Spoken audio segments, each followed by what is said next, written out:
Commander ZFX stood on the bridge of his warship and watched another world burn beneath him.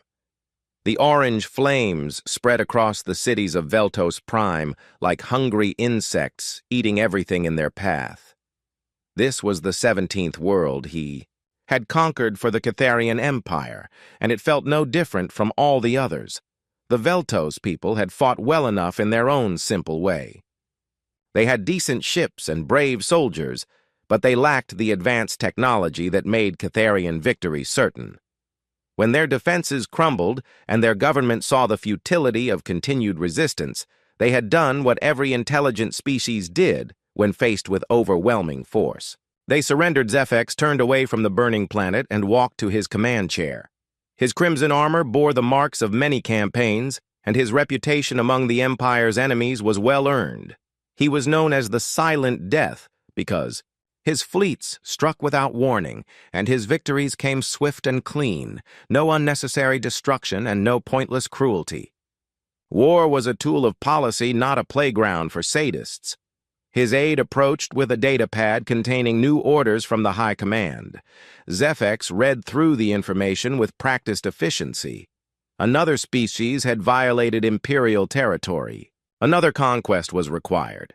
The target this time was a young race called humans, who had been expanding into space that rightfully belonged to the Empire.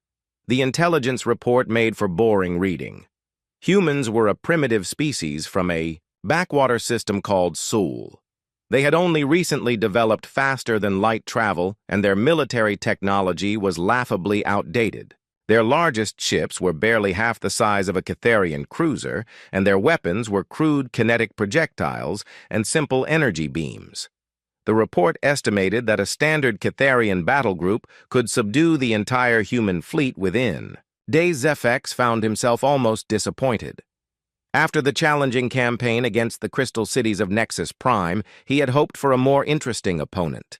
The humans seemed to offer nothing more than target practice for his gunners. Still, orders were orders, and the Empire demanded that human expansion be stopped before it became a genuine inconvenience. Light years away, Captain Jake Morrison sat in his ready room aboard the UES Liberty and stared at the alien message that had just arrived through subspace. The translation software had worked overtime to decode the Catharian ultimatum, but the meaning was crystal clear.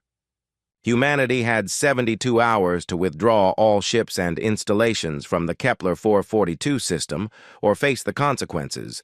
Morrison had been fighting wars since he was old enough to hold a rifle. The Mars colony uprising had taught him everything.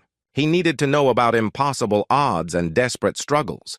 He had seen good soldiers die for bad causes and watched cowards run when brave men needed them most. The one thing he had learned above all others was that backing down from a bully only encouraged them to hit harder next time. Lieutenant Commander Lisa Parker knocked on his door and entered without waiting for permission. She carried a datapad with long-range sensor readings that painted a grim picture. 12 Catharian heavy cruisers were approaching the system, along with support vessels and troop transports. The human force consisted of 4 ships, including Morrison's own Command Parker. Set the datapad on his desk and looked him straight in the eye. She had served with him long enough to read his moods, and she could see the determination building behind his calm exterior. The smart move would be to withdraw and hope that Earth's diplomats could find a peaceful solution. The military move would be to fall back and fight a defensive campaign closer to home where human forces could concentrate their strength. Morrison stood up and walked to the viewport that showed the blue-green world of Kepler 442b, where human colonists were building new lives under an alien sun. 3,000 families had risked everything to travel across the void and start fresh on this distant world. They had children playing in the streets of New Denver and farmers planting crops in soil that had never known human footsteps. The captain thought about his own daughter back on Earth and wondered what kind of galaxy she would inherit. Would it be one where humanity cowered before superior technology and accepted whatever scraps the older races were willing to throw them? Or would it be one where humans stood up for themselves regardless of the odds? He turned back to Parker and saw his own resolve reflected in her face. They both knew what had to be done, even if it meant flying into certain death. The Catharians had made the mistake of thinking that humans would react like every other species they had conquered. They expected surrender when resistance became costly. They anticipated negotiation when destruction seemed certain. Morrison activated the ship-wide communication system and heard his voice echo through every compartment of the Liberty. He told his crew about the alien ultimatum and the approaching enemy fleet. He explained that they were outnumbered and outgunned. He made it clear that anyone who wanted to leave could take a shuttle to the planet below, and no one would think less of them. Not a single person left their post. Morrison smiled grimly as he realized that the Catharians were about to learn something that no alien species had discovered about humanity. When humans were cornered, they did not become more reasonable. They became more dangerous. The fleet that had conquered 17 worlds was about to meet an enemy that would rather die fighting than live kneeling. Commander Zefex would soon understand that war was indeed nothing new, but human fury was something the galaxy had never seen before. The battle began exactly as Zefex had predicted it would. His fleet dropped out of hyperspace at the edge of the Kepler 442 system in perfect formation with weapons charged and shields at maximum power. The human ships were waiting for them, in a defensive line that showed more courage than sense. 4 vessels against 12 with technology that belonged in a museum. Zefex gave the order to advance and watched his tactical display light up with weapon signatures. The humans opened fire at extreme range with their primitive railguns and chemical rockets. The kinetic projectiles struck Catharian shields and disappeared in harmless flashes of energy. Their missiles exploded uselessly against deflector barriers that had been designed to stop far more sophisticated weapons. The return fire was devastating and precise. Catharian plasma cannons reached across the void with beams of superheated matter that could melt through ship hulls like fire through paper. The human vessel on the left flank took a direct hit to its engine section and began venting atmosphere in a cloud of glittering crystals. Another ship lost its main gun turrets to a perfectly placed shot that left it drifting helpless. Zefex nodded with satisfaction as he watched the engagement unfold according to standard doctrine. The enemy would realize the futility of resistance within minutes and begin transmitting surrender terms. Every intelligent species followed the same pattern when faced with overwhelming technological superiority. Pride gave way to pragmatism, and pragmatism led to capitulation. But the humans did not surrender. Instead of broadcasting terms of defeat, they did something that froze Zefex in his command chair with shock and disbelief. The 2 damaged ships changed course and accelerated directly toward his formation at maximum thrust. Their captains were attempting ramming attacks against vessels that outmassed them 5-1. The first ship struck the Catharian cruiser Vengeance amidships, with an impact that sent shockwaves through both hulls. The human vessel crumpled like paper, but its momentum carried burning wreckage through the enemy's reactor section. The explosion that followed lit up the darkness with the brief fury of a newborn star. Vengeance died with all hands in a fireball that could be seen from the planet below. The second ramming ship aimed for the fleet flagship where Zefex himself stood frozen in horror. Point defense systems filled space with interceptor fire, but the human captain had plotted his course with suicidal precision. The UES Defiance struck the flagship's port side and tore a gash through 3 decks before its reactor went critical. Emergency bulkheads sealed the breach, but not before atmosphere and crew were sucked into the vacuum commander. Zefex found himself thrown across his bridge by the impact, while damage reports flooded in from every section. His flagship was wounded, but still functional. The same could not be said for the heavy cruiser Justice, which had taken secondary damage from flying debris and was listing badly to starboard with power failures throughout its superstructure Lisa. Parker watched the ramming attacks from the bridge of the Liberty and felt a savage satisfaction burn in her chest. 2 human ships had died, but they had taken a Catharian cruiser with them and damaged 2 others. The odds were still impossible, but at least the aliens were bleeding now. At least they knew they were in a fight Captain Morrison stood at his command station and studied the tactical display with the cold calculation of a man who had already accepted death. The Liberty and one other human vessel remained operational against 10 enemy ships. Basic mathematics said they could not win, but mathematics had never accounted for the depth of human stubborn pride. He opened a channel to the surviving human ship and spoke to Captain Ryan Webb, who commanded the destroyer Phoenix. Both men knew what had to be done, and neither bothered with lengthy speeches or emotional farewells. They were professionals who understood their duty and the price it demanded. The two remaining human ships split apart and attacked the Catharian formation from different angles.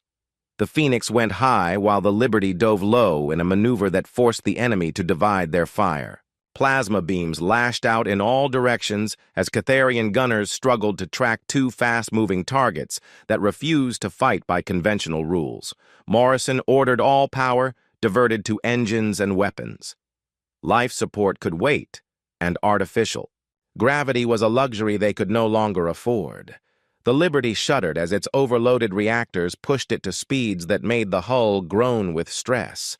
Emergency lights bathed the bridge in hellish red illumination, while sparks flew from overloaded control panels. The human ships dove into the heart of the enemy formation like wolves attacking a flock of sheep. They fired at point-blank range, where Catharian shields were weakest, and their own superior maneuverability gave them brief windows of opportunity.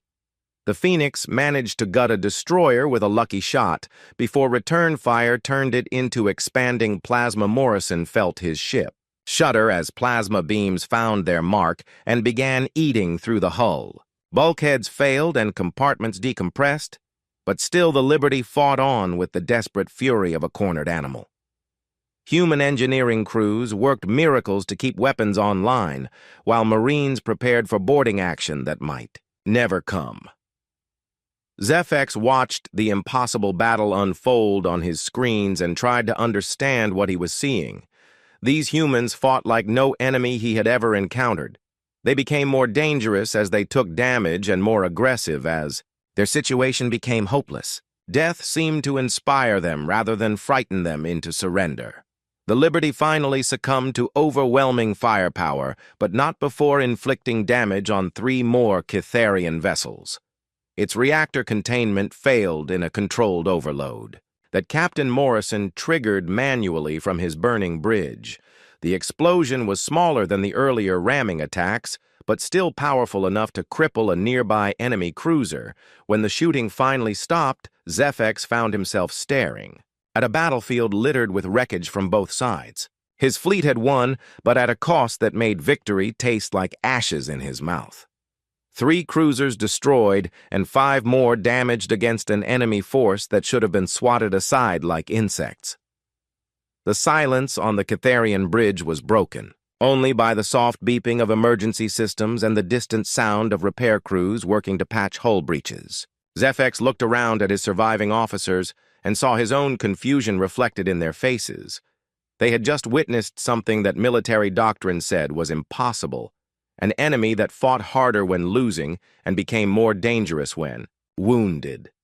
Warriors who viewed death in battle not as defeat, but as an acceptable price for inflicting damage on their enemies.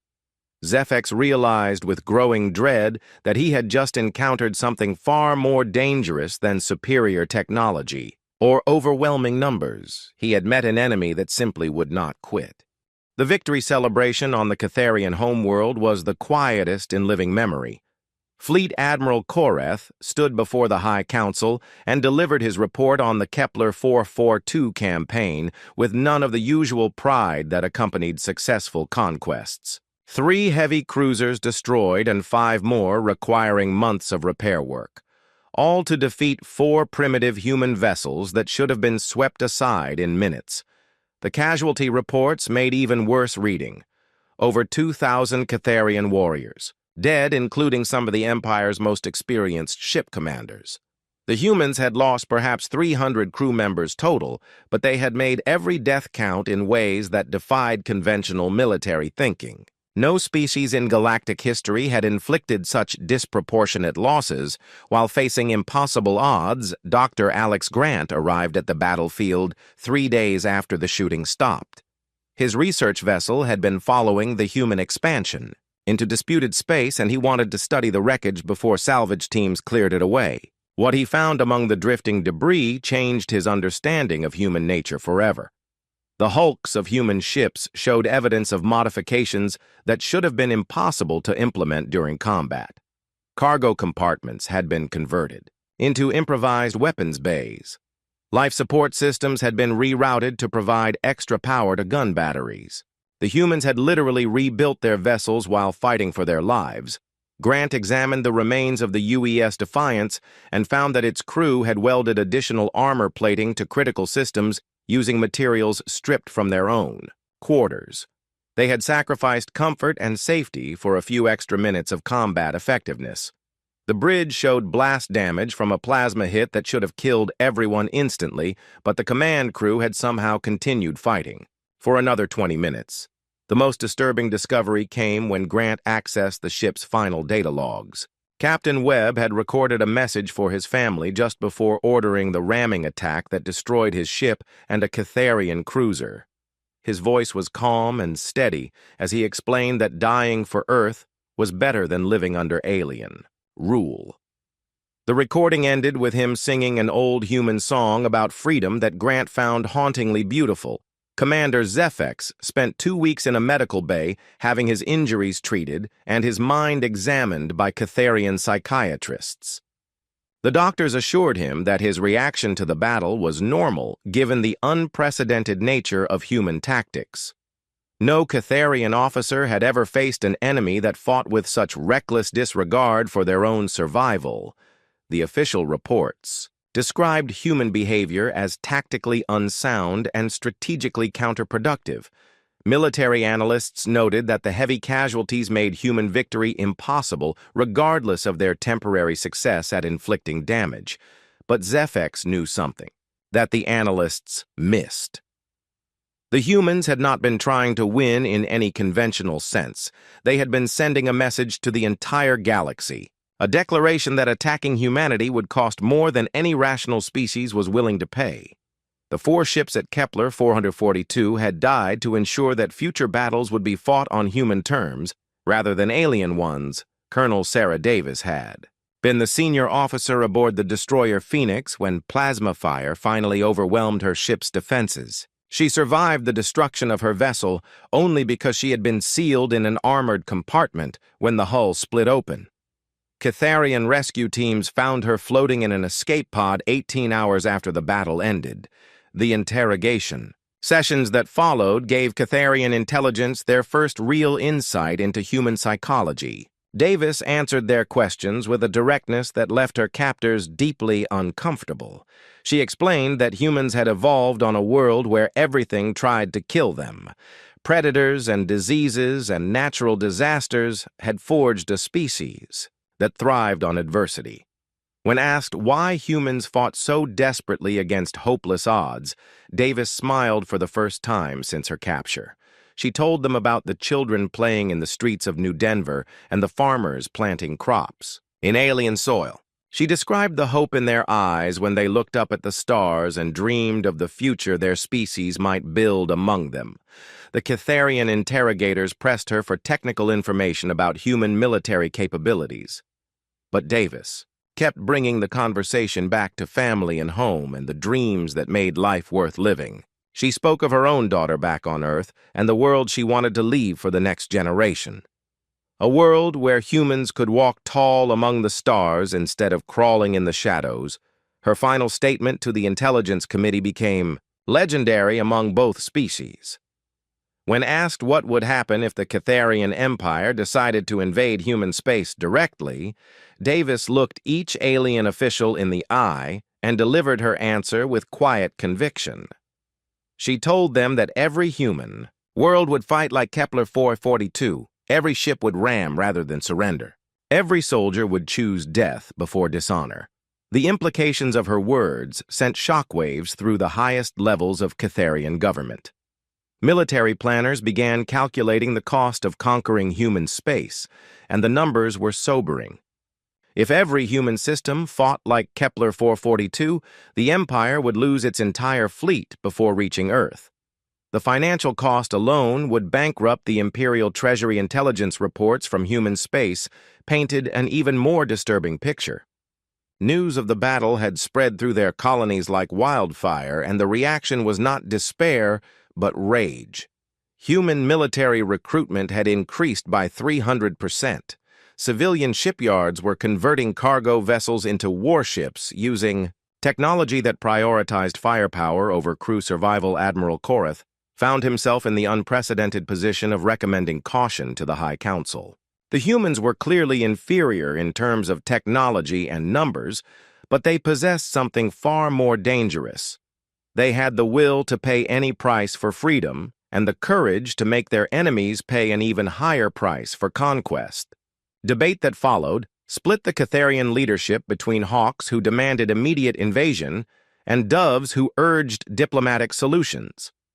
The hawks argued that human resistance would only grow stronger with time and that swift action could prevent a larger conflict. The doves pointed to the casualty reports from Kepler 442 and asked if any victory was worth such losses. Zefex received new orders a month after the battle.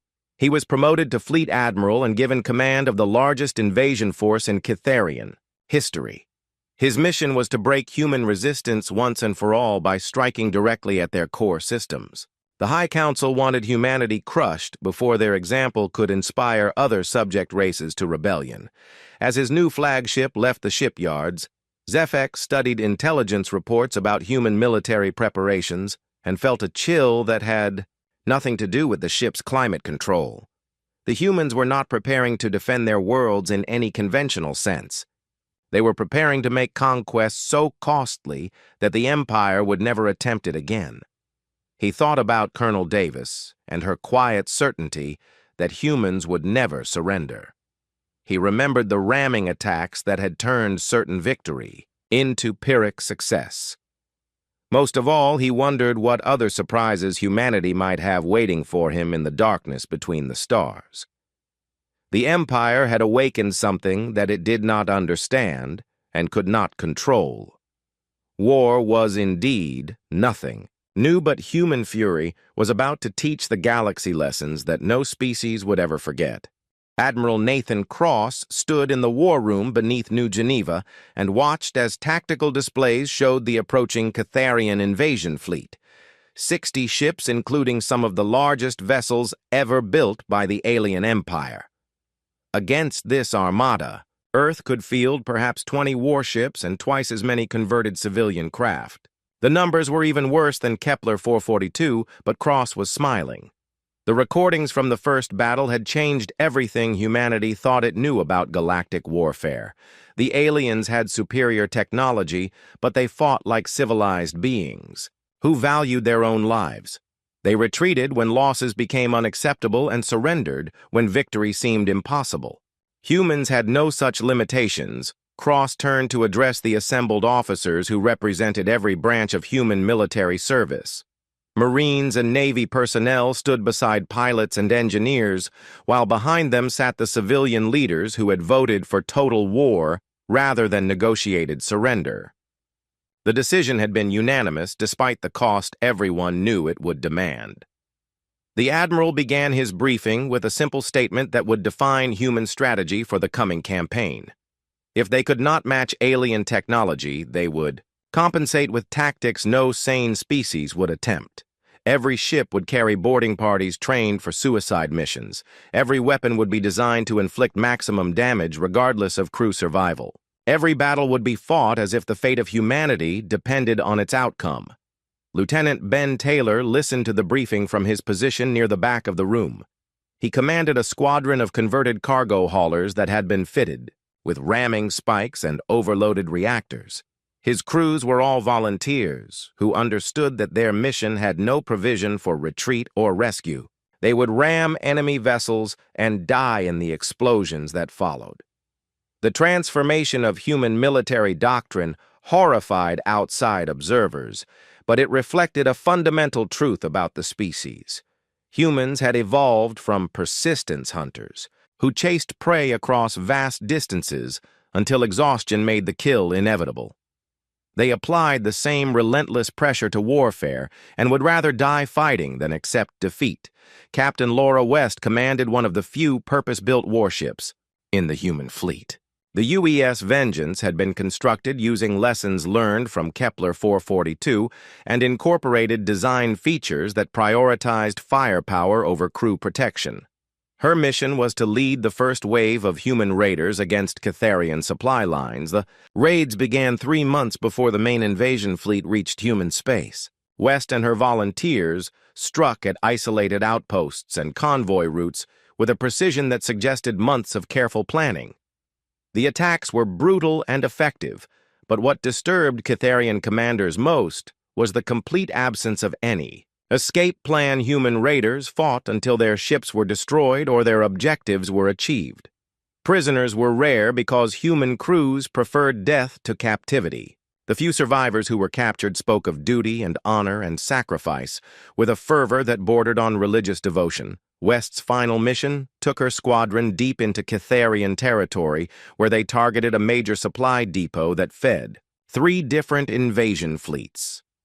The base was heavily defended, and the human ships were detected long before they could achieve surprise. The rational response would have been to withdraw and try again later with better intelligence. Instead, West ordered her ships to accelerate toward the target at maximum thrust, while broadcasting a message that became legendary in human space. She told Earth that her crews had held the line and made their deaths count. She promised that every Catharian who died that day would serve as a warning to others who threatened human worlds. The attack succeeded beyond all expectations. The supply depot was completely destroyed, along with 15 Catharian vessels that had been refueling there. The explosion could be seen from orbit, and the shock wave damaged installations throughout the system. The cost was the complete destruction of West's squadron, but no one in human space considered the exchange unfavorable. Zephex received reports of the raids with growing unease. His invasion fleet was still weeks away from human space, but already the humans were striking at targets hundreds of light years behind the front lines. Their intelligence network was better than anyone had suspected, and their willingness to sacrifice entire crews for single missions was proving devastatingly effective.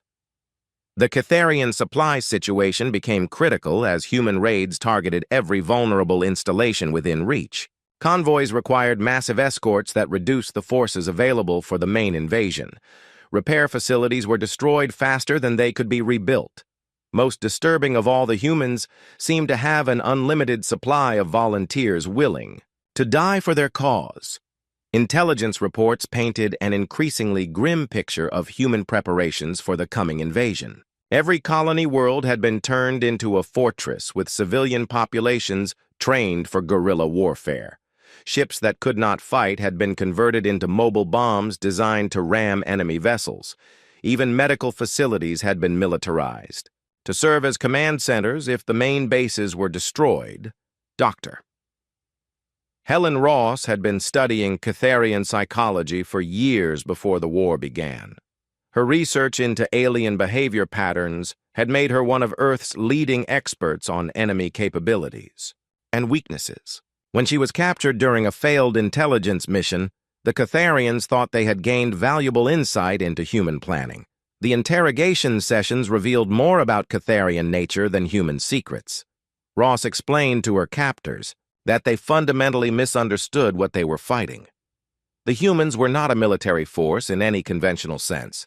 They were an entire species that had decided to treat the conflict as a struggle for survival when pressed about human tactics. Ross smiled and began describing the evolutionary history that had shaped her species. She told them about ice ages and predators and plagues that had killed millions while making the survivors stronger. She explained that humans had spent their entire history fighting against impossible odds and learning to thrive in conditions that would break other species. Her captors became increasingly uncomfortable as Ross described human persistence hunting and the psychological traits that made such tactics possible. The ability to endure pain and fatigue beyond normal limits. The willingness to sacrifice individual lives for group survival. Most importantly, the refusal to quit even when victory seemed impossible. The Catharian officers who questioned her began to understand that they were not facing a conventional military opponent. They were fighting an entire species that had weaponized its own survival instincts. Every human was a potential soldier, and every battle was a test of species fitness that demanded absolute commitment. Major Rick Stone led a commando unit that specialized in infiltrating Catharian facilities and turning their own technology against them. His teams had perfected techniques for sabotaging alien equipment in ways that would cause maximum psychological damage. Enemy crews began to distrust their own ships, and Weapon Stone's greatest success came when his unit infiltrated the main Catharian fleet base and convinced the aliens that their central computer had been infected with a virus that could spread to every ship in the Empire. The panic that followed disrupted invasion preparations for months, while technicians searched for malware that existed only in their imagination. The psychological warfare campaign proved almost as effective as direct military action. Catharian morale began to crack as reports filtered back from the front lines. Their enemies were not rational beings who could be negotiated with or intimidated into surrender. They were something far more dangerous. Humans were a species that had decided that freedom was worth any price, and that their enemies would pay an even higher cost for attempting conquest. The invasion fleet that approached human space carried overwhelming firepower, but its crews were beginning to wonder if victory was possible against an enemy that simply refused to lose. Fleet Admiral Zephex stood on his flagship bridge and studied the latest intelligence reports while his armada prepared for the final assault on human space. The numbers still favored his forces, but the cost projections made him sick to his stomach. Military analysts estimated that conquering humanity would require the destruction of the entire Catharian fleet. For the first time in his long career, Zephex found himself hoping that the enemy would see reason and surrender before the shooting started. But he knew with growing certainty that humans would rather die as a free species than live as conquered slaves. The galaxy was about to witness something unprecedented in its long history. A war where one side cared more about winning than surviving. The war that was supposed to last weeks had now consumed 8 months, and the Catharian Empire was beginning to crack under the strain. Fleet Admiral Zephex stood in his private quarters aboard the flagship Dominance and read casualty reports that made his blood run cold. 37 ships destroyed, and twice that number requiring major repairs. All to conquer 3 human star systems that were still fighting despite being completely surrounded. The humans had turned every moon and asteroid into a fortress. They had mined the space lanes with nuclear devices scavenged from their own power plants. Most disturbing of all, they had convinced their civilian populations to fight with the same suicidal determination as their military forces. Children threw improvised grenades at Catharian patrols, while elderly humans rigged their own homes to explode when alien troops entered. Intelligence reports from across the Empire painted an even grimmer picture. Other subject races were beginning to ask dangerous questions about Catharian invincibility. The proud Nexari had sent diplomatic inquiries about human military techniques. Even the peaceful Veltans were requesting detailed battle reports from the human front. The Empire's carefully maintained image of unstoppable force was crumbling with each costly victory. Zephex activated his personal communication system and established a secure link with Admiral Koreth back on the homeworld. The conversation that followed would have been unthinkable before the human war began. For the first time in Imperial history, a field commander was requesting permission to negotiate with an inferior species. Koreth listened to Zephex's report with growing alarm. The invasion fleet had captured its objectives, but at costs that threatened the stability of the entire empire. The Treasury was nearly bankrupt from replacing destroyed vessels. Recruitment centers were empty because no one wanted to fight humans. Most dangerous of all the other galactic powers were watching with keen interest as the mighty Catharian war machine ground itself to pieces against human resistance. Dr. Helen Ross sat in her prison cell and smiled as she listened to the sounds of battle echoing through the detention facility. The humans had somehow managed to infiltrate a supposedly impregnable Catharian fortress and were now fighting there, way toward the command center. Her guards looked nervous as explosions shook the walls and emergency lights bathed everything in hellish red illumination. The rescue mission had no strategic value, and everyone involved knew it. Ross was just one captured scientist among thousands of human prisoners scattered across the Empire. But the mission served a different purpose entirely. It demonstrated to every species in the galaxy that humans would go anywhere and fight anyone. To bring their people home, Commander Jake Phillips led the rescue team through corridors filled with smoke and alien corpses. His men were outnumbered 50-1, but they had advantages that no military academy taught.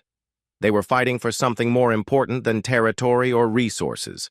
They were fighting for the idea that humans never abandoned their own. The battle raged for 6 hours before Catharian reinforcements finally overwhelmed the human commandos. Phillips died with a plasma rifle in his hands and Ross's cell key in his pocket.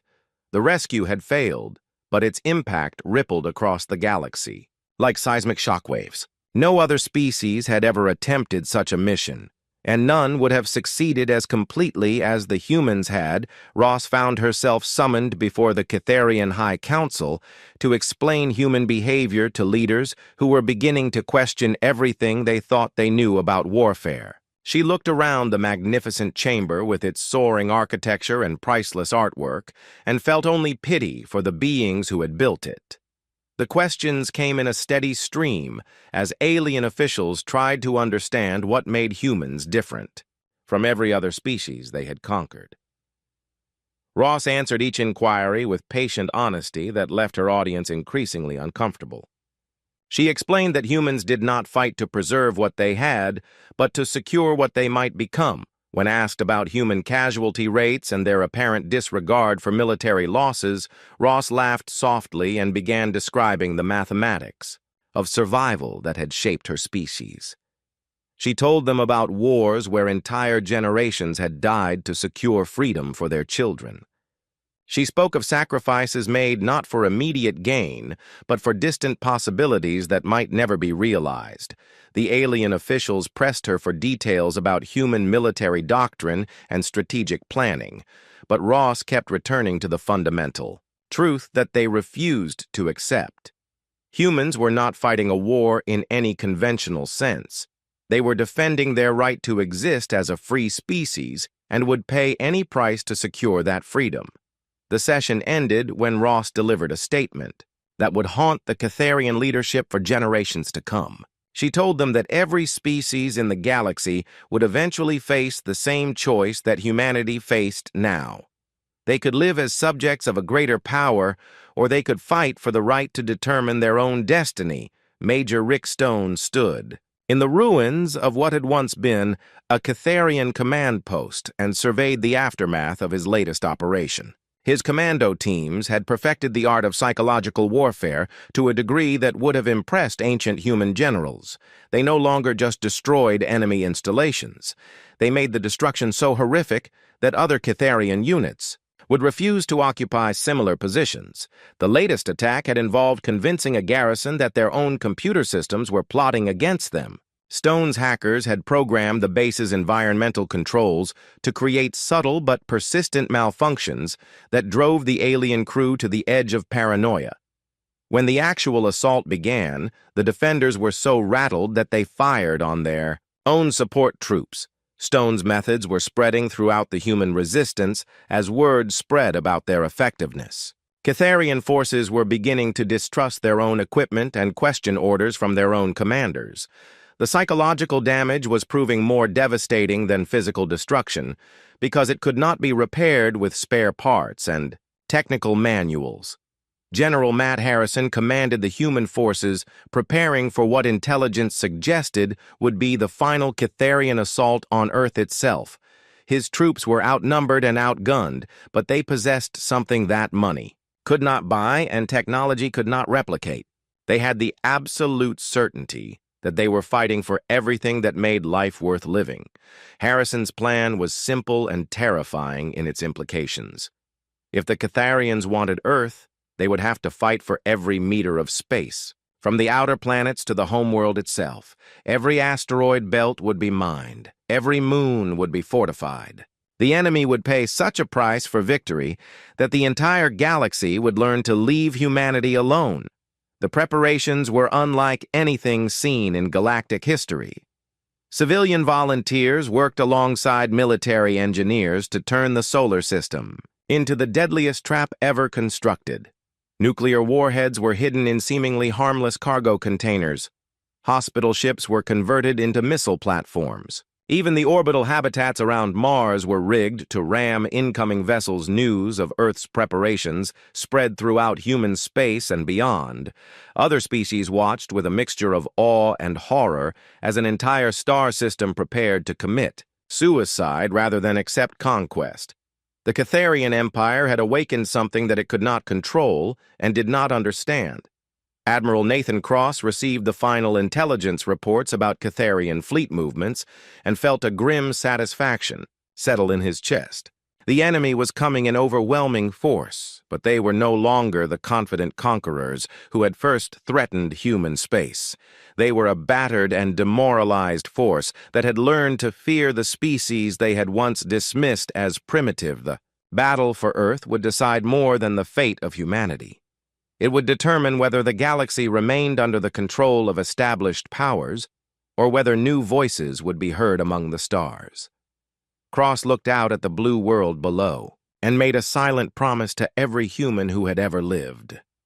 The final lesson in human fury was about to begin. The assault on Earth never came.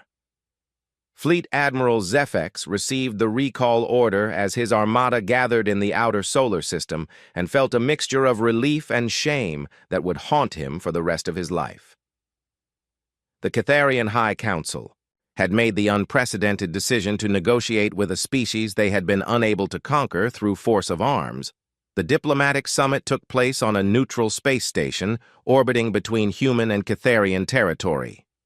Zephex found himself sitting across from Admiral Nathan Cross and trying to understand how his mighty empire had been forced to treat these primitive beings as equals. The human commander looked tired but unbroken, and his eyes held a fire that spoke of unfinished business. Dr. Amanda Clark served as the chief human negotiator, despite being the sole survivor of what intelligence analysts called the most audacious military operation in galactic history. Her commando team had attempted to strike directly at the Catharian homeworld in a mission that everyone knew was suicide. The attack had failed, but its psychological impact had shattered alien confidence beyond repair. Clark sat at the negotiating table and studied the faces of the alien officials who had ordered the deaths of so many human soldiers. She felt no hatred toward them because hatred required emotional investment in beings who mattered. These creatures were simply obstacles that had finally learned to recognize human determination and step aside. The Catharian delegation was led by Admiral Korith, who had spent months studying human military doctrine and reached conclusions that terrified his own government. The humans were not fighting a conventional war that could be won through superior tactics or overwhelming force. They were engaged in a species-wide struggle for survival that would continue until either humanity was extinct or their enemies gave up. Korith opened the negotiations with an admission that no Catharian leader had ever made before. The Empire acknowledged that it had underestimated human capabilities and was prepared to discuss terms that recognized their right to exist as an independent species. The words came hard because they represented the first crack in imperial doctrine that had governed galactic politics for centuries. Clark listened to the alien proposals with the patience of someone who had already won everything that mattered. The Catharians offered territorial concessions and trade agreements and mutual defense pacts that would have satisfied any rational species. But rationality had never been humanity's greatest strength, and Clark knew that her people wanted something far more valuable than mere survival. She responded to the Catharian offers with a counter-proposal that left the alien delegation speechless. Humanity would accept peace, but only on terms that guaranteed their right to expand freely among the stars. Any attempt to limit human growth or dictate human behavior would be considered an act of war that would provoke the same response they had already witnessed. The negotiations continued for weeks as both sides struggled to find common ground between species that viewed existence itself in fundamentally different ways. The Catharians wanted stability and order and predictable boundaries that could be marked on galactic maps. Humans wanted freedom to grow and explore and become whatever their potential allowed. Zephex found himself serving as a military advisor to the diplomatic team and discovered that his experiences fighting humans had given him insights that proved invaluable to the peace process. He explained to the Catharian leadership that trying to contain humanity was like trying to hold water in their bare hands.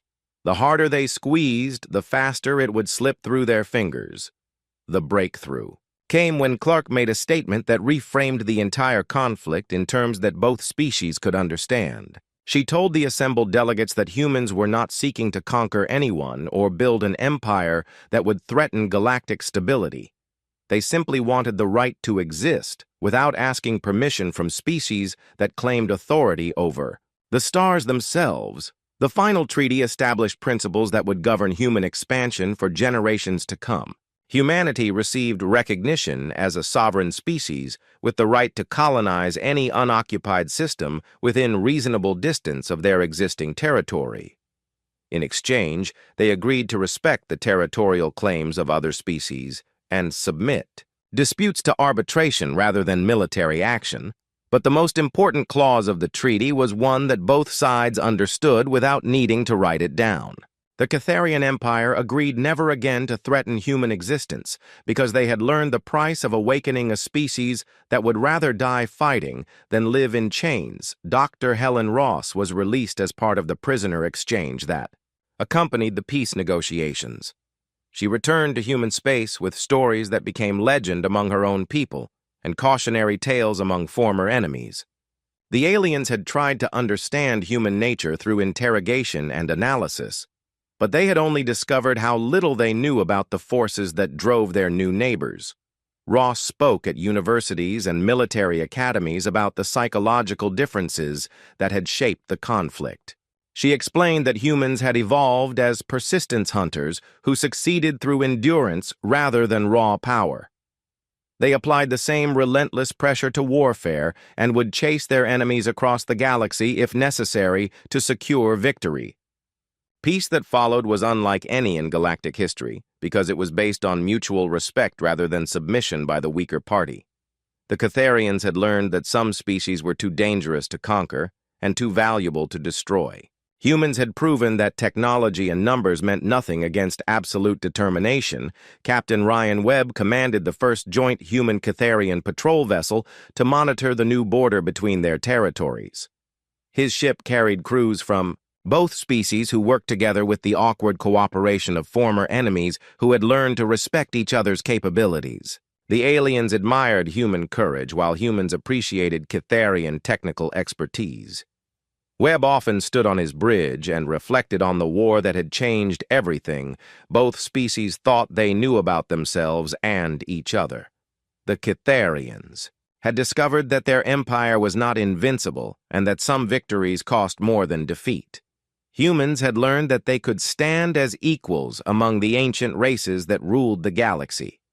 The joint space station that orbited the boundary between human and Catharian space became a symbol of the new relationship between species that had nearly destroyed each other. Scientists and soldiers from both civilizations worked side by side on projects that benefited everyone while maintaining the mutual vigilance that prevented future conflicts. ZFX served as the Catharian liaison officer aboard the station and found himself genuinely respected by human personnel who had studied his tactical innovations during the war. They understood that he had been a professional doing his duty, just as they had been professionals doing theirs. The difference was that humans had been willing to die for their duty, while Catharians had expected to live through theirs. The final entry in ZFX's personal log reflected on everything he had learned about warfare and courage and the price of freedom during his encounters with humanity. He wrote that war was indeed nothing new among the species of the galaxy, but human fury was something unprecedented that had taught everyone involved new definitions of what it meant to be unbreakable. Years later, when other species asked Catharian military advisors about the secret of human success, the answer was always the same. Humans had won not because they were stronger or smarter or better equipped than their enemies. They had won because they cared more about winning than they cared about surviving, and that made them the most dangerous species the galaxy had ever produced. The peace between humans and Catharians endured because both sides understood exactly what it had cost to achieve and what it would cost to break. Freedom was indeed worth any price, but the price of threatening human freedom was something that no rational species would ever choose to pay again.